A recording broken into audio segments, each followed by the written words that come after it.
जानकी जीवन स्मरण जय जय राम पार्वती पते हर हर महादेव पुंडलिक वरदा हरि विठ्ठल श्री अनंतकोटी ब्रह्मांड नायक राजाधिराज सच्चिदानंद सद्गुरु श्री ब्रह्मचैतन्य महाराज की जय.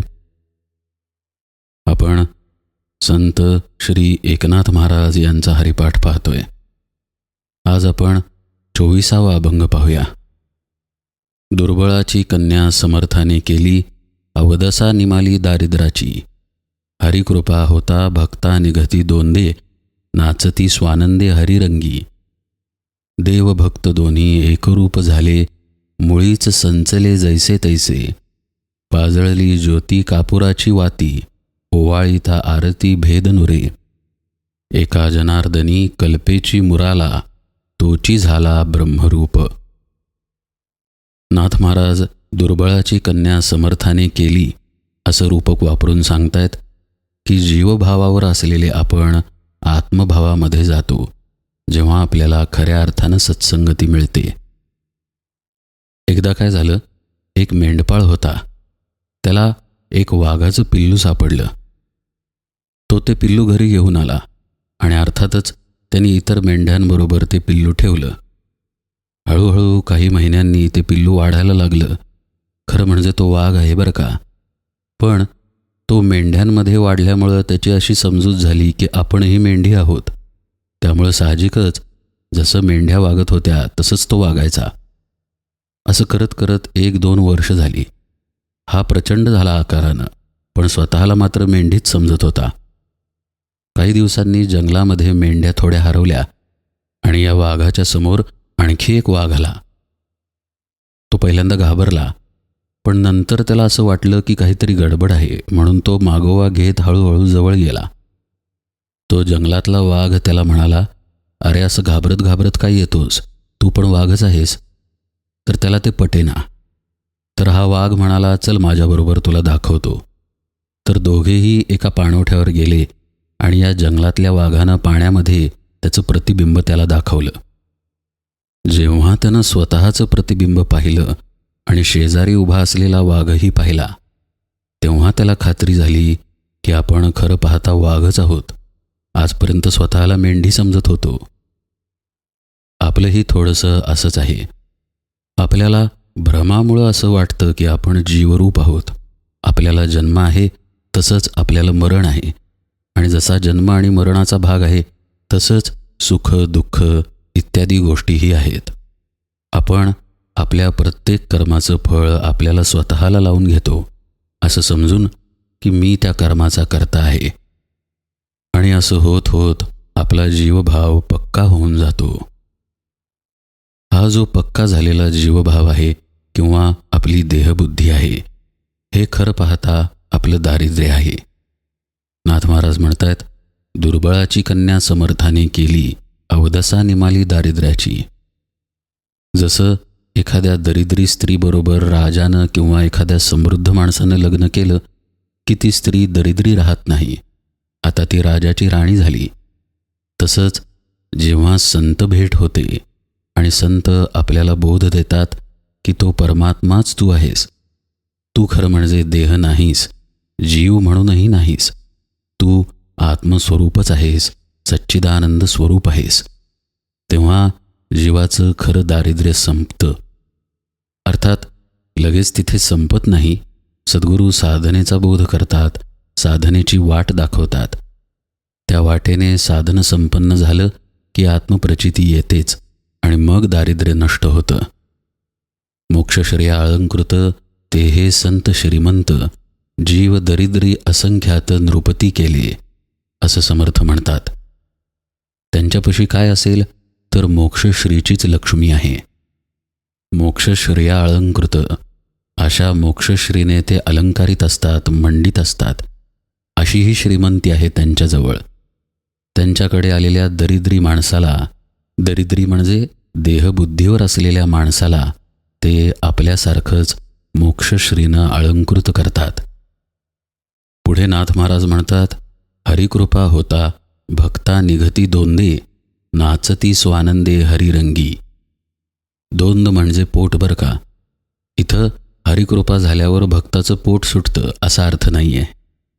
पोट याचा अर्थ आनंदाच्या दृष्टीनं घेतलेला आहे, तृप्ती या दृष्टीनं घेतलेला आहे. जसं आपण अन्नसेवन भरपूर केलं की तृप्त होतो पहा. स्वामी स्वरूपानंद आत्मतृप्त अशी सही करायचे, म्हणजे अखंड तृप्तीच त्यांच्यापाशी होती. ही जी तृप्ती आहे ती काही और आहे. ही देहभावाची तृप्ती नव्हे, क्षणिक होणारी तृप्ती नव्हे. आत्ता भूक भागली तरी काही तासांनी भूक आहे. आत्ता बघण्याची हौस संपली तरी काही तासांनी पुन्हा बघावं वाटतंय. आत्ता ऐकण्याची हौस संपली तरी काही तासांनी पुन्हा ऐकावं वाटतंय. असली ही तृप्ती नव्हे, ही भक्ती सुखाची तृप्ती आहे. या तृप्तीला चळण नाही. नाथ महाराज म्हणतायत, हरिकृपा असल्याशिवाय अशी भक्ती आणि या भक्तीची तृप्ती मिळत नाही. हरिकृपा होता भक्ता निघती दोंदे, नाचती स्वानंदे हरिरंगी. असा मनुष्य, असा साधक अखंड आनंदामध्ये असतो. त्याला सुख दुःख मान अपमान या गोष्टींचा स्पर्शही होत नाही. त्या गोष्टी त्याच्यापाशी नसतात किंवा मिळत नाहीत असं नाही. देह आहे तर प्रारब्धही आहे.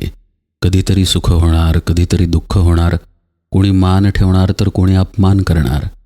असे सगळे प्रसंग त्या महात्म्याच्या आयुष्यात येतात. पण तो त्या ठिकाणी असतच नाही. तो या बोधावरती असतो की तो म्हणजे देहमुळी नाहीच आहे, तर मान कुठला आणि अपमान तरी कुठला. तो अखंड आनंदामध्ये असतो. नाथ महाराज म्हणतात की ही खरी हरिकृपा आहे. अशी कृपा झाली की तो अक्षरशः आनंदामध्ये नाचतो. या अवस्थेच्या आणखी खोलात नाथ महाराज पुढे जात आहेत. ते म्हणतात, देव भक्त दोन्ही एकरूप झाले, मुळीच संचले जैसे तैसे. इथे देव आणि भक्त हा भेद राहत नाही.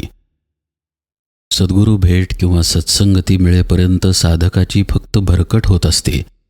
त्याला भ्रम असतात की देव नक्की कुठे आहे, कसा आहे, आपण नक्की कोण आहे, भक्ती करायची म्हणजे काय, उपासना करायची म्हणजे तरी काय, साधन म्हणजे काय असतं, त्यानं साध्य काय होतं, आत्मस्वरूप काय आहे, नक्की त्याच्यात आणि माझ्यात अंतर कशाचं आहे, असे नानाविध प्रश्न आणि नानाविध शंका त्याला असतात.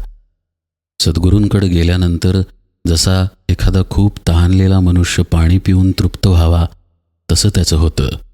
त्याचं पूर्ण समाधान होतं. त्याची श्रद्धा त्या सद्गुरूंच्या प्रती बसते. नंतर त्याचं रूपांतर निष्ठेत होतं. परिणामतः त्याला जी साधना सद्गुरूंकडून मिळालेली असते तो ती पूर्णत्वानं करतो, अखंडत्वानं करतो, तळमळीनं जीव ओतून करतो.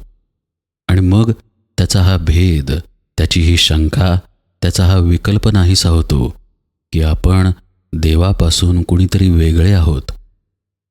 असं पहा, आता या निरूपणांमध्ये तुम्ही ऐकतच आहात की तुम्ही खरं पाहता आत्मस्वरूप आहात. पण हे ऐकलं म्हणून आपण आत्मस्वरूप झालो का हो? आपल्याला आत्म्याची प्रचिती आली का? कदापि नाही. नुसतं ऐकून ज्ञान होत नाही. ज्ञान होण्यासाठी ते ज्ञान देणारा कुणीतरी तिथे असावा लागतो. तोच सद्गुरू असतो.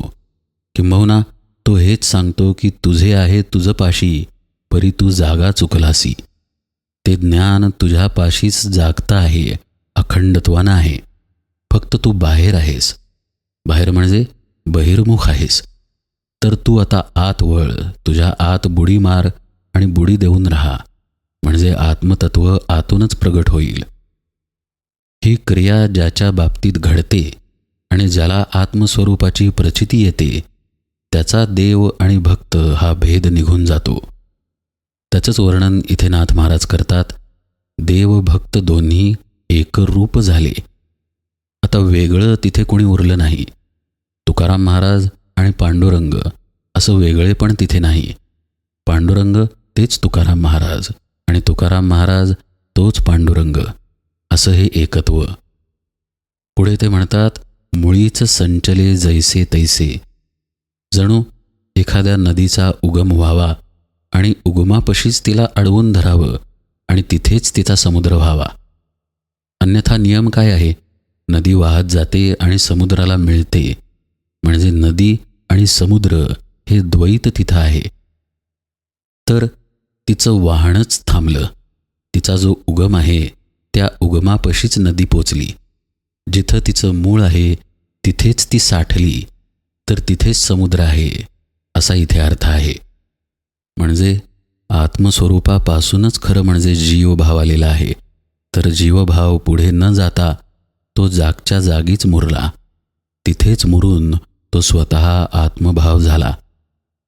समर्थ जे म्हणतात, देहबुद्धी ते आत्मबुद्धी करावी, सदा संगती सज्जनांची धरावी, असं खरोखर इथे घडलं. त्या साधकाची देहबुद्धी आत्मबुद्धीमध्ये परिवर्तित झाली. मग तिथे भेद कसा राहील की तो देव आणि हा मी, हा भेदच तिथे गेला आणि मुळीच संचले अशी अवस्था झाली. याचंच आणखीन एक रूपकात्मक उदाहरण पुढे नाथ महाराज देतात. पाजळली ज्योती कापुराची वाती, ओवाळिता आरती भेदनुरे. माऊलीसुद्धा हरिपाठाच्या 6व्या अभंगात म्हणतात, कापुराची वाती उजळली ज्योती, ठाईच समाप्ती झाली तैसी. आपण जी माऊली ज्ञानेश्वर महाराजांची हरिपाठ निरूपण केलेली आहेत त्यात 6व्या अभंगाच्या पहिल्या भागात हा विषय विस्तृतपणे आलेला आहे. तोच इथे नाथ महाराज म्हणतात की ती ज्योत आत्मस्वरूपानं उजळलेली आहे. पाजळली ज्योती कापुराची वाती, ओवाळिता आरती भेदनुरे. ही खरं पाहता आरती आहे. दासराम महाराज म्हणायचे, आरती केली की परती नाही, म्हणजे आपणच स्वरूपाकार होणं हीच खरं पाहता आरती आहे. एखाद्या व्यक्तीची, एखाद्या समाधीची, पादुकांची, मूर्तीची आपण आरती करतो म्हणजे आपण काय करतो?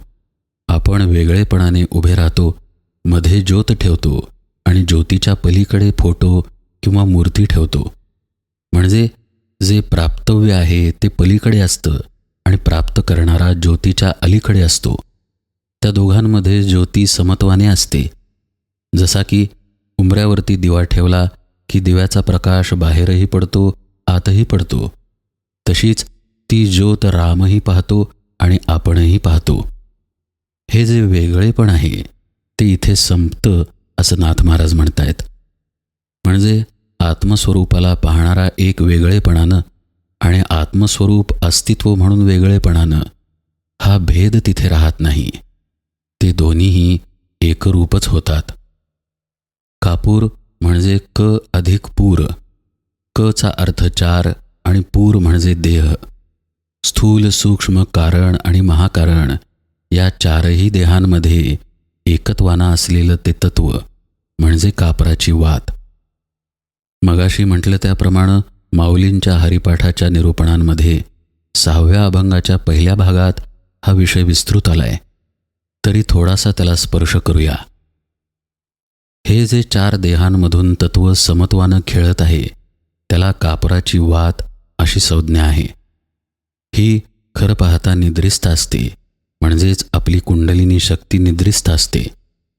ही ज्यावेळी सुषुम्नेतून प्रवास करते त्यावेळी ही कापराची वात उजळते. एकदा ती उजळली की आत्मज्योतिषी आपलं ऐक्य घडवून आणते आणि मग त्या ज्योतीच्या ठिकाणी जीव आणि शिव यांचं एकत्व घडतं. किंबहुना आत्मस्वरूप आणि जीव हे निराळे राहतच नाहीत. वस्तुतः ते सुरुवातीपासून एकच असतात. हा जो वेगळेपणाचा भ्रम झालेला आहे तो मात्र सद्गुरू कृपेने नष्ट होतो आणि उरते ती फक्त स्वरूप ज्योत. अर्थात परमात्मा प्राप्त करणे नावाची गोष्टच अस्तित्वात नाही आहे. कुठलीही गोष्ट प्राप्त करायला वेगळेपणा पाहिजे ना तिथे. परमात्माच दाटून असल्यामुळे तो फक्त प्रगट होतो. आपला भ्रम, आपला देहबुद्धीचा पडदा फाटतो, इतकंच होतं आणि उरतो तो फक्त आत्मा. नाथ महाराज पुढे म्हणतायत, एका जनार्दनी कल्पेची मुराला, तोची झाला ब्रह्मरूप. आत्ताचा जो विषय सुरू आहे तेच पुढे नेलं नाथ महाराजांनी. काय गेलं तर फक्त कल्पना गेली की मी जीव आहे, मी म्हणजे देह आहे, मी म्हणजे मन आहे.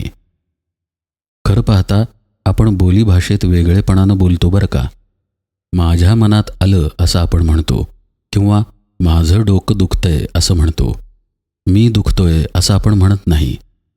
गोंदवलेकर महाराजांनी हेच उदाहरण दिलेलं आहे की अजाणतेपणाने का होईना आपण डोक्यापासून, आपण मनापासून वेगळे आहोत असं आपण बोलीभाषेत म्हणतो, पण वर्तन मात्र आपणच डोकं, आपणच मन असल्यासारखं करतो. हे जे आपलं वर्तन होतं ते भ्रमामुळं होतं, कल्पनेमुळं होतं की देह, मन म्हणजेच मी आहे. ही कल्पना सद्गुरू कृपेने नष्ट होते. नाथ महाराज म्हणतायत, एका जनार्दनी कल्पेची मुराला.